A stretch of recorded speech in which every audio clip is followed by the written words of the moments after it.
देखिए छात्रों, अगला क्वेश्चन आपका है, कह रहा आलेखी विधि से जांचिए कि निम्न रैखिक समीकरण निकाय 3x + 5y = 15 तथा x - y = 5 संगत यानी कंसिस्टेंट निकाय है तथा उस बिंदु यानी पॉइंट के निर्देशांक कोऑर्डिनेट भी ज्ञात कीजिए जहां इन समीकरणों का ग्राफ अक्ष को काटता है, यानी y एक्सिस को काटता है, उसका हमें निर्देशांक यानी कोऑर्डिनेट भी इस बार फाइंड आउट करना है यानी बताना है। ठीक है, क्वेश्चन में थोड़ा वर्क ज्यादा करवा रहा है और कह रहा है कि ये दिखाना है कि क्या ये संगत है। तो अगर कहीं ना कहीं आपका ग्राफ कट करेगा दोनों लाइन तो हम कहेंगे कि संगत है। तो आइए सॉल्व करते हैं और देखते हैं कि संगत है कि नहीं।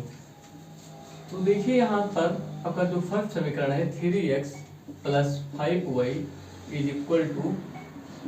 15 और जो सेकंड समीकरण है वो आपका है x - y = 5। तो देखिए फ्रॉम इक्वेशन 1 ये आपका समीकरण 1 है और ये समीकरण 2 है। ठीक है, तो समीकरण 1 से यानी समीकरण 1 से क्या हो जाएगा, अब हमें y का मान निकालना रहेगा।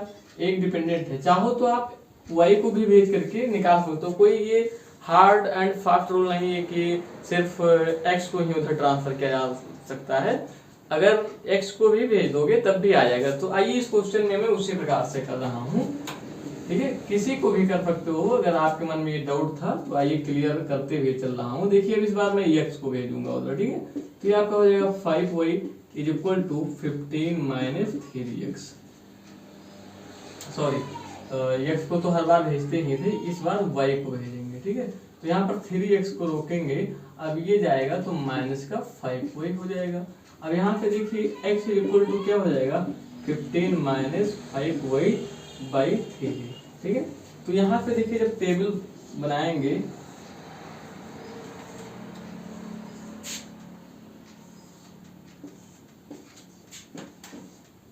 तो इस समीकरण से यानी इस रेखा का दो बिंदु हमें ज्ञात करना होगा। तो अब यहाँ पर देखिए x की वैल्यू हमें कब मिलेगा, y के मान के अकॉर्डिंग। तो यहाँ पर पहले हम y की वैल्यू को पुट करेंगे।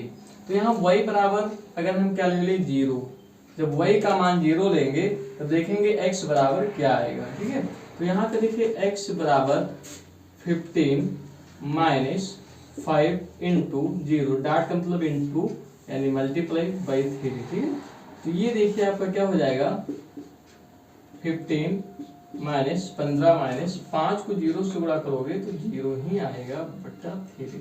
देखिए 15 में 0 घटाएंगे 15 ही रहेगा, तो 3 × 3 3 × 5 15, तो x का मान क्या आ जाएगा 5। ठीक है, तो जब हम y की वैल्यू 0 ले रहे हैं तो x की वैल्यू 5 आ रही है।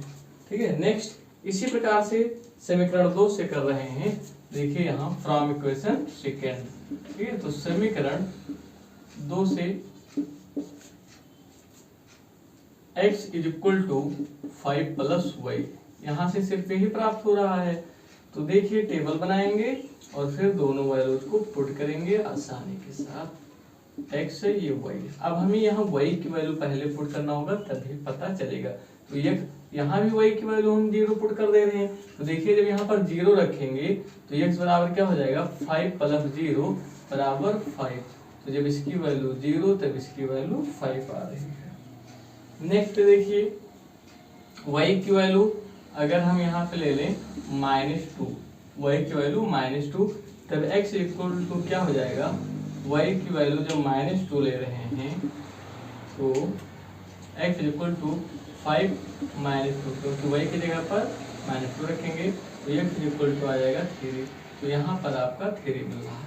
अब देखिए सेकेंड पॉइंट भी फाइंड कर रहे हैं। तो यहाँ पे देखिए y = हम क्या ले रहे हैं 3 ले रहे हैं, तो हमें x बराबर क्या मिलेगा, x बराबर 15 - 5 × 3/3, तो ये हो जाएगा 15 - 15/3, तो x बराबर हो जाएगा 0/3 बराबर 0 हो जाएगा। ठीक है, ये हो गया।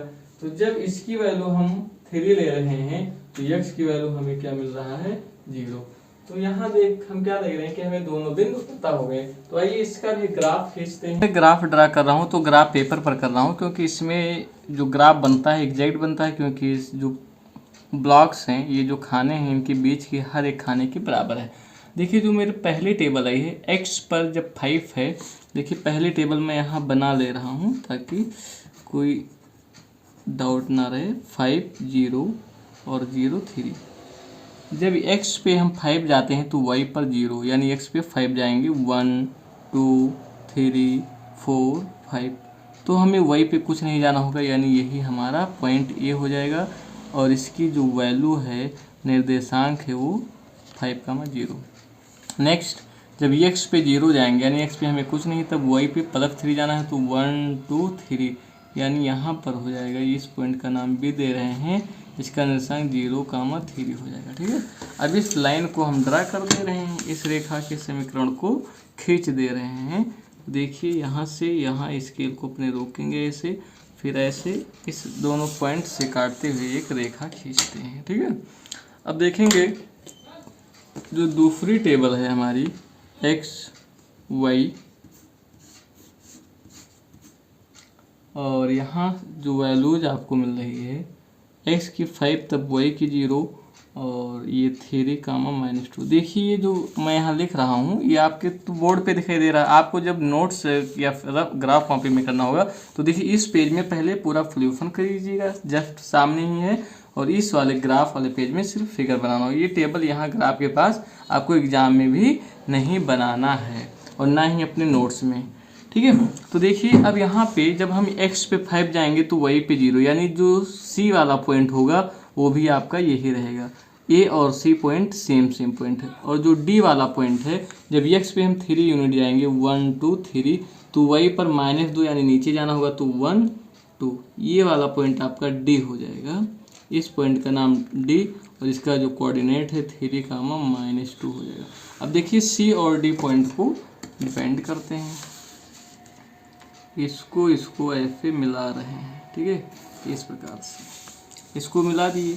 अब देखिए ये वाली लाइन थोड़ी छोटी थी तो इसको हम और बड़ा कर ले रहे हैं, ये इस प्रकार से। ठीक है, क्योंकि कह रहा है कि उस अक्ष के निर्देशांक भी लिखना है। ठीक है, क्वेश्चन कह रहा है कि चेक कीजिए कि ये संगत है कि नहीं। तो देखिए ये दोनों रेखाएं एक दूसरे को कट करती हैं, यानी इस बिंदु पे मिल रही हैं, तो समझो ये संगत हैं, कंसिस्टेंट हैं। ठीक है, अगर ना मिलती तो संगत ना होती।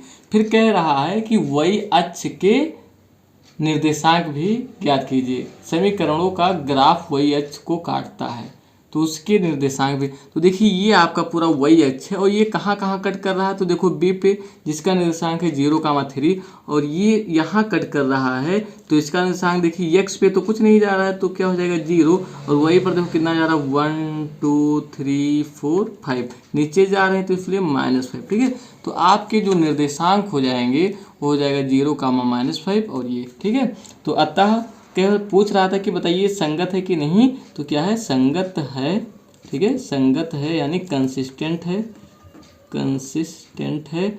और कह रहा था उसके y अक्ष के निर्देशांक, तो जहाँ y अक्ष को काटता है y अक्ष के कटान के निर्देशांक, कटान बिंदु के निर्देशांक। ठीक है, कटान बिंदु के निर्देशांक जो होंगे ये आपका 0,3 और 0,-5 होंगे।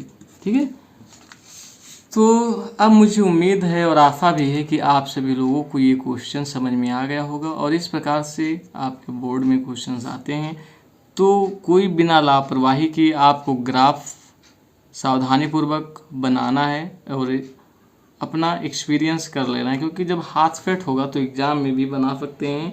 अगर आ रहा है आपको graph paper by the way कि अगर एग्ज़ाम में नहीं भी दिया जा रहा है तो आप स्केल से करके कर सकते हो। बस ये ध्यान रखेंगे कि इसके जो ब्लॉक्स हैं इनकी दूरी सेम होना चाहिए, यानी स्केल को रोकोगे और जैसे 1-1 सेंटीमीटर लेना या 2-2 सेंटीमीटर ले लीजिए जो आप चाहोगे। तो ऐसे पॉइंट 2 फिर 4 फिर 6 ऐसे दर्शा लेना, फिर इसी प्रकार से आप कर सकते हो।